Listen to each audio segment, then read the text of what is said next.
For 2,000 years, the ancient lost city of Shechem was one of Palestine's most enduring mysteries. Now known as Tel Balata, its origins date back to the Chalcolithic period in the 4th millennium BC. During the Middle and Late Bronze Age, it stood at the center of the world's trade routes, exporting livestock and grain to the Egyptian Empire, and trading with neighboring Canaanite city-states. They excelled in agriculture and trade and helped develop the world's first alphabets. Later, the city became home to the ancient Samaritans and was mentioned in both Egyptian texts and religious sources as being located between the mountains of Gerizim and Ebal. But after its decline, all traces of Shechem disappeared. Unknown to the world, it lay buried underneath a dirt hill for nearly 2,000 years. Until the early 20th century, when archaeologists partnered with the villagers of Balata to help unearth one of Palestine's great lost cities.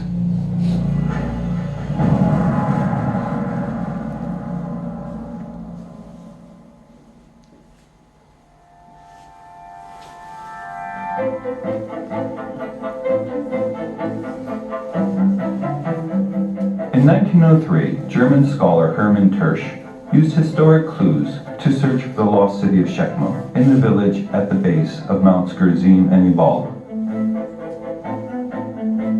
Without needing to dig, he found the exposed remains of an old city wall at Tel Balata. And although he had no scientific proof, Tersch reported that he had found ancient Shechem. A few years later, Palestinian masons, building a home for a Balata village notable named Salim, stumbled upon a trove of ancient bronze artifacts. The finds included this 18th century Egyptian cattle branding stamp, used to mark livestock bound for Egypt, and this beautifully decorated curved sword, probably made in the city-state of Byblos. Unknown to the Masons, the trove gave essential clues to the existence of a commercial city.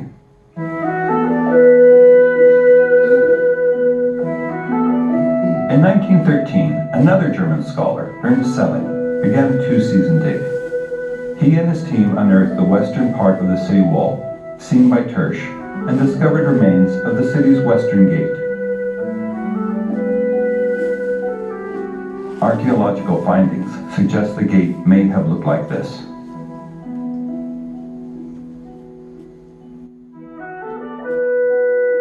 In 1926, Selin returned with a Dutch Near East specialist, Frans Bol, and for 8 years worked with a team of hundreds of Palestinians, digging trench after trench through the mound.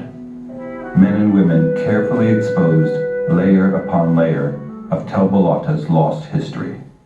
They discovered the remains of a large fortress-like temple with an altar, as well as handmade objects carved from stone, metal, and bone, and troves of pottery.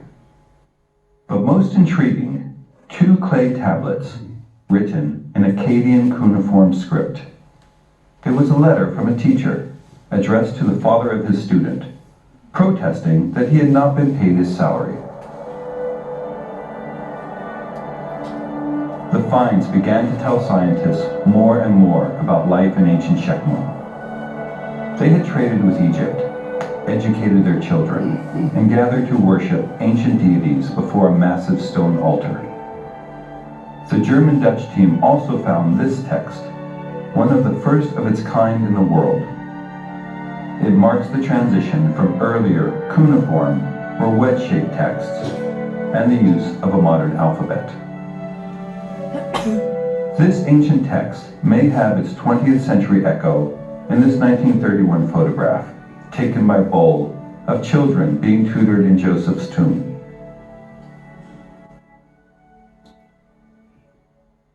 Archaeological research was interrupted temporarily during the political upheaval of the Nakba in 1948 and the displacement of Palestinians who found refuge in nearby Balata camp.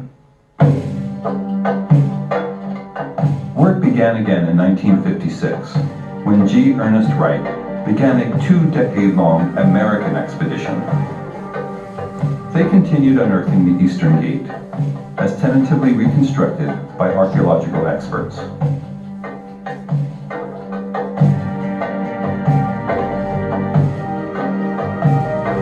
It is now possible to imagine how Shechem may have looked as a whole during its golden era, a time when it exported wheat and barley to the Egyptian Empire and the Canaanite city-states. The large eastern gate points to strong fortifications.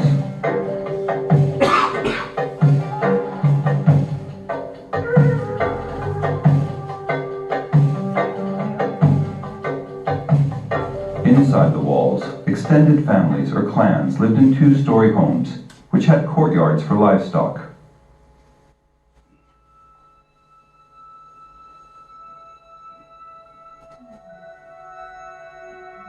The central location of the temple, with its great stone altar for animal sacrifices, suggests the importance of religion to the people of the city.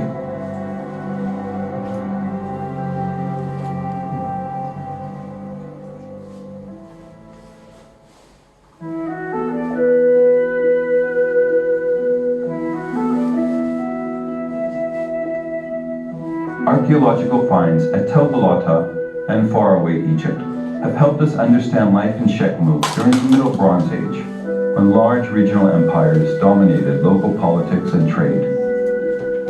This 19th century BC drawing of Canaanites trading with Egypt is one of the few surviving illustrations of how Canaanites looked and dressed.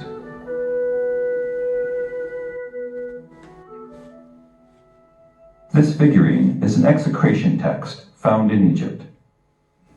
It places a curse on Shechem. The dolls were smashed to activate the curse. In the Middle Bronze Age, Shechem, like other Canaanite city-states, had an extensive cultural and commercial tie with Egypt, as evidenced in the material culture found throughout Canaan. Following the Battle of Megiddo in 1468 BC, Egypt dominated Canaan militarily and politically, while vying with the Hittites for regional power. The 8-meter-tall city wall we see today was built to showcase the power of the king and to protect Shechem from attacks by foreign and local enemies. Shechem burned to the ground several times, including in 1550 BC. Historic texts tell us little about Shechem or its rulers, with one exception, King Libiah, who ruled around 1350 BC, 200 years following a major destruction. He rebuilt the city, revived trade, and promoted better craftsmanship. He paid tribute to the pharaoh, as depicted in Egyptian drawings. But Pharaoh Akhenaten's vassals reported that King Libiah was planning a rebellion against the Egyptian overlords. Libiah rejected the charges and pledged his allegiance, but he was arrested by the pharaoh's agents and killed near Jenin.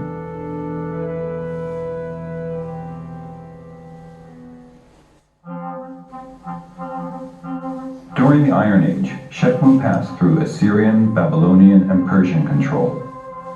In this period, Samaritans were among the Semitic peoples that lived in Shechem.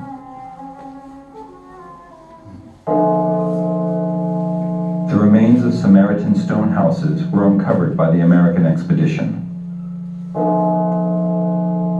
According to tradition, Jesus would have walked through the fields of Tel Balata on his way to nearby Jacob's well, when he stopped to rest and met a Samaritan woman. He spoke to her and drank her water.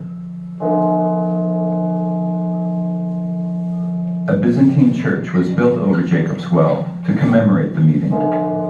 It was most recently renovated in the 20th century.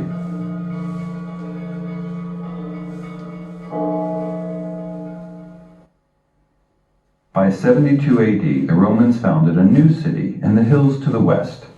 They called it Flavia Neapolis, and it is today's Nablus. Roman ruins have been discovered under buildings throughout Nablus, along with a well-preserved Roman cemetery, where notables of the empire were laid to rest.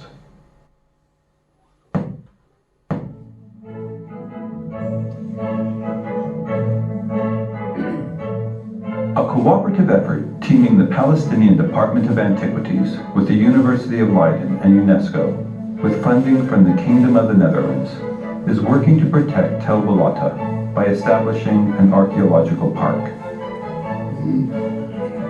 The old town of Nablus and its environment, including the archaeological park of Tel Balata, have been included in the inventory of those properties which Palestine intends to consider for nomination to the UNESCO World Heritage List of sites of potential outstanding universal value.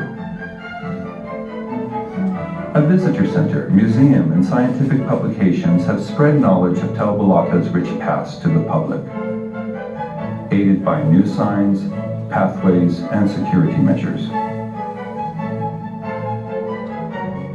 In 2011, a joint Palestinian-Dutch excavation led by Hamdan Taha and Gerrit van der Kooi began uncovering previously unearthed parts of the mound.